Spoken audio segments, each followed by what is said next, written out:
All right, we're starting with making the cockpit for our TIE fighter. And we look here and we see we don't have an overall height given. We have a height from center given for the top, which is 0.585. And we also have a diameter of the top flat face of 0.65. And so we're going to start with just drawing that and then having a line that goes all the way down. And then we're going to go ahead and make a circle and revolve it. So we're going to draw this line vertically here through the origin. Okay. And we're going to make sure that the dimension of the top of that line to the origin is 0.585. That's the dimension that we were given. And then the only other thing we have to do is make sure that this distance is longer than we need after we make our circle. And so let's just make it 1.5. We don't know if that's too big or too short. That's fine. Then the distance up here, if you remember, was 0.65 across. And so we'll get that dotted line. So we start here. We'll go across 0.65. And then we'll make sure that the midpoint of that line is directly concentric with the top of this line. And then we should also make sure that this line, of course, is concentric with the origin. There we go. Everything's purple, so it's in place. And so we're good to go ahead and draw our circle, which is going to have a same center here as this, and then it's going to touch here. This is our feature we want to revolve. So if we simply trim up here and over here, and even maybe down here, it might not let us do that because of the dimension, but I think we'll be able to revolve anyways. So we finish our sketch. We revolve this around this central axis, a full revolution, and we hit OK. And we have the beginning of our cockpit here. We're at the point where we have everything except for these other features and the gun features here. So we're going to go ahead and we'll add one of these in and figure out how to do that. In order to do that, we're actually going to share the sketch.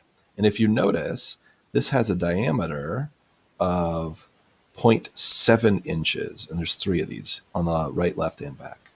And so when we come in here, when we share this sketch, 0.7 inches means we need to be 0.35 inches up and down. And so I'm going to go ahead and I'm going to put a construction line. So I'm going to do a construction line. I'm going to draw it horizontal here. And then I'm going to go ahead and dimension that to be 0.35 inches above. And then all I need to do now is stop making construction features. So I deselect that, make a line. Where this intersects, I go straight down, make sure I'm at 90 degrees. And if I click on that circle, and you can tell I click on the circle because the coincident constraint comes up. I click, I hit OK. And then now if I finish my sketch, this little region here is going to be an extrude cut.